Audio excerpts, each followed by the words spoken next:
Hello students, तो इसके पहले वीडियो में हम लोग सीखे थे कैसे जीरोस फाइंड किया जाता है और how to verify the relationship between zeros and the coefficient of x square and x। Here in this video मैं एक्सप्लेन कर रहा हूँ कुछ इंपॉर्टेंट क्वेश्चंस, ठीक है, जो sum of zeros and product of zeros का रिलेशन है वेरिएबल के कोएफिशिएंट के साथ, उसी रिलेशन का यूज करके फाइंड करेंगे, ठीक है। हेलो स्टूडेंट्स, इसके पहले वीडियो में मैंने आपको बताया था कैसे जीरोस फाइंड करते हैं एंड जीरोस के सम एंड प्रोडक्ट का रिलेशन कैसे वेरीफाई किया जाता है वेरिएबल्स के साथ। Okay, so here in this video I am explaining some important questions that can be asked in your exam. Okay, so here I am with the first question and the question is if the sum and product of the zeros, there is a polynomial c, ax square minus 5x plus c is a polynomial, okay, and sum and product of the zeros of the polynomial is 10 each. Sum of the zeros and product of the zeros is 10 that has given there, then have to find the value of a and c. Understand क्या है? एक हमारे पास polynomial है x square minus 5x plus C, okay, and इसमें इसके sum and product of zeros 10 है, तो बताना है कि ए और सी का वैल्यू क्या होगा, ठीक है ना। So let alpha and beta are the zeros, okay. अब यहाँ जीरोस तो नहीं दिए हुए, तो we consider here that alpha and beta are the zeros of the polynomial, okay ना। So alpha and beta zeros है, तो sum of zeros mean to say alpha plus beta, that is 10. Here what it has given there, sum and product of the zeros, है ना। Sum and product of the zeros of this polynomial is 10 each, meaning zeros का sum that is 10 and ठीक है, product of the zeros mean to say alpha into beta equals to 10, ठीक है। Zeros के सम कितना है 10, जीरोस का product कितना है 10, ठीक है ना। तो अल्फा प्लस बीटा का वैल्यू क्या होता है, alpha plus beta equals to minus B by A.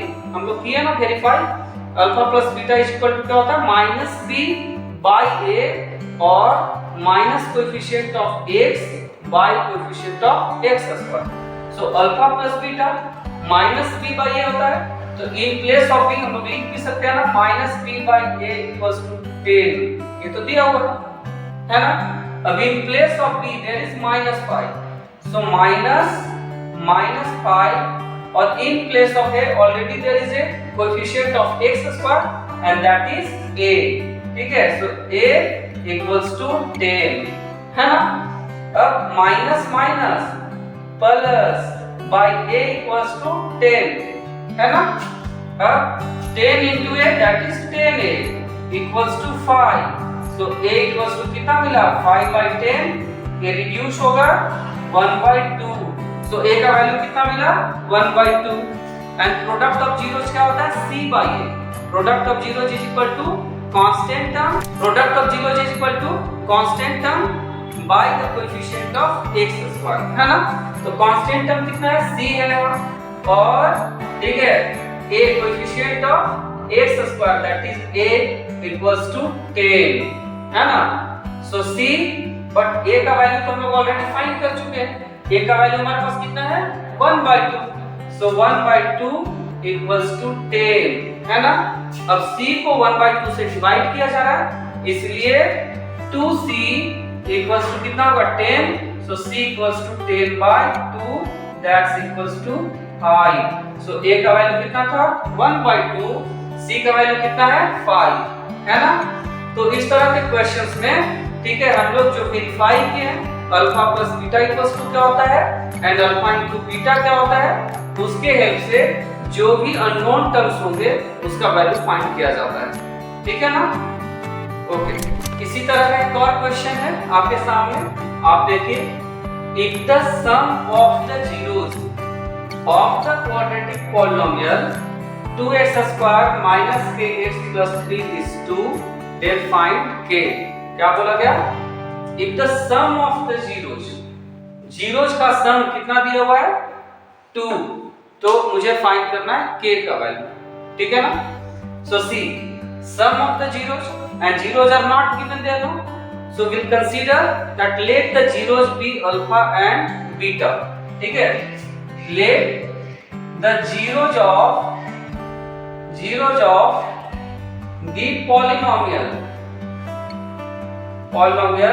be alpha and beta, ठीक है? कंसीडर कर लिया हम लोग कि लेट जीरोज क्या है अल्फा एंड बीटा, तो sum of zeros mean to से alpha plus beta. Sum of zeros का मीनिंग क्या है? Alpha plus beta. Alpha and beta are the zeros we have taken, no? So alpha plus beta equals to क्या? Alpha plus beta equals to क्या होता है? Minus coefficient of x by coefficient of x square. So minus coefficient of x, ठीक है, mean to से minus b by a, ऐसा हम लोग प्रूव कर चुके हैं, ठीक है, वेरीफाई कर चुके हैं। अल्फा प्लस बीटा, तो alpha plus beta that has given there 2, क्या है? If the sum of the zeros of the quadratic polynomial is 2, alpha plus beta has given there and that is 2, okay? In place of b, here a, b and c, so in place of b there is what? Minus k, so minus k by a, that is 2, ऐसा होगा। Nothing into say 1 is there, so 2 by 1 equals to minus cancel, ठीक है, minus plus, that is k by 2, k into 1, k equals to कितना होगा 4, so this is the value of k, ठीक है? I think बहुत easy questions था compared to that.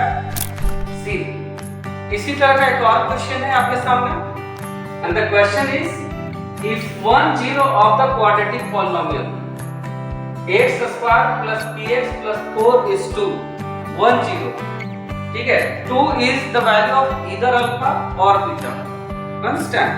ये आपके ऊपर डिपेंड करता है, ठीक है, इधर अल्फा और बीटा, ये अल्फा का वैल्यू भी हो सकता है और बीटा का भी हो सकता है, 1 0 of the polynomial, ओके ना? So alpha and beta are the zeros. Let alpha and beta are the zeros of polynomial, ठीक है? Let alpha and beta are the zeros of the polynomial, okay? So as I told you, यहाँ क्या है? One of the zeros, 2 zeros हैं alpha and beta, उसमें से कोई एक का वैल्यू कितना दिया हुआ है? 2, है ना? So अल्फा इनटू बीटा क्या होता है? c by a होता है हमारे पास, है ना? अब क्या बोला गया? इधर अल्फा या बीटा, आप अल्फा का वैल्यू भी ले सकते हो, बीटा का भी वैल्यू ले सकते हो, depends on you completely. So alpha equals to 2, suppose alpha का वैल्यू मैंने लिया कितना? 2 into beta equals to c के प्लस में कितना है? 4, कितना है? 4 एंड यहाँ कितना है? कितना है? 1, है ना? समझे? नथिंग इनटू से 1 इज देयर, ठीक है ना? सो बीटा इक्वल्स टू मुझे मिला 4/2, ये मल्टीप्लिकेशन में है इसलिए यहाँ जाकर के डिवाइड करेगा, सो 2 2 जा 4, सो बीटा का वैल्यू मिला कितना? 2, है ना? सो बीटा तो मिल गया, ठीक है? we need to find beta to find the value of b. सो सबसे पहले बीटा फाइंड किया गया, एक जीरो दिया हुआ था तो सेकेंड जीरो मुझे फाइंड करना पड़ेगा, है ना? अब क्या है? हम लोग जानते हैं क्या? Sum of zeros equals to, so alpha plus beta equals to minus b by a। Now alpha हमारे पास है पहले से कितना है? 2 है, बीटा हमारे पास कितना है? 2 है, minus b, so minus in place of b there is what? Minus p and in place of a there is nothing, so 1 is there, so 2 plus 2 that is 4 equals to minus p, so there are nothing into, so 1 is in the coefficient of minus 1 is the coefficient of p, so p equals to 4 by minus 1, so p equals to कितना आएगा -4 and this is the value of p। ठीक है, I think बहुत अच्छे से समझ आया होगा। तो इसी तरह का एक और क्वेश्चन देखते हैं। See and the question is find a if 1 0 of the polynomial, ठीक है, here the polynomial is you see क्या है px equals to it has given the ax square plus a minus 4 into x plus 3, this is the polynomial है ना।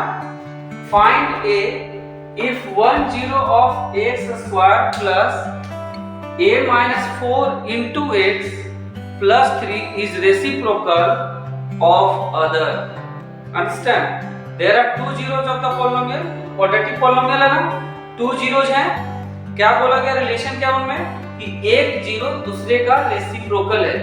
ठीक है, मिंटू से कि अगर फर्स्ट जीरो 2 है तो सेकंड 1/2 होगा, अगर एक 3 है तो नेक्स्ट 1/3 होगा। रेसिप्रोकल मिंटू से प्रोडक्ट शुड इक्वल्स टू 1 है ना, रेसिप्रोकल्स का प्रोडक्ट कितना होता है 1। ठीक है ना, ये देखिए जैसे 4 है इसका रेसिप्रोकल मिंटू से 1/4, ये 4 कैंसिल कितना होगा 1। तो अगर एक जीरो a है तो नेक्स्ट कितना होगा 1/a, ये कैंसिल होकर कितना मिलेगा 1 है ना। तो यहाँ क्वेश्चन में क्या बोला गया कि 1 0 इज रेसिप्रोकल ऑफ अदर, एक जीरो दूसरे का क्या है रेसिप्रोकल है ना, क्या है रेसिप्रोकल है। तो लेट है ना, let the zeros be alpha and 1/alpha, reciprocal है ना। तो फर्स्ट जीरो अगर अल्फा है तो सेकंड कितना होगा 1/alpha, एक दूसरे का रेसिप्रोकल है, ये अल्फा है तो नेक्स्ट कितना मिला 1/alpha। Okay, now see product of zeros equals to, product of zeros क्या होता है, product of zeros equals to, product of zeros equals to constant term by coefficient of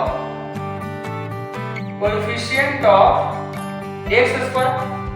ठीक है ना, coefficient of x square। तो product of zeros we have taken alpha and 1/alpha, so alpha into 1/alpha equals to constant term, so there is 3 and coefficient of x square that is a है ना, ये alpha alpha cancel, so 1 equals to 3/a। ठीक है ना, so a into 1 that is a equals to 3, so a का value कितना मिला 3। समझे, तो इस तरह के क्वेश्चंस एग्जाम में पूछे जाते हैं, आप और भी ज्यादा प्रैक्टिस करोगे एंड इस तरह के क्वेश्चंस को करने की कोशिश करोगे। ओके, आई होप आपको बहुत अच्छे से समझ आ रहा है। किसी भी तरह का प्रॉब्लम हो यू प्लीज कमेंट।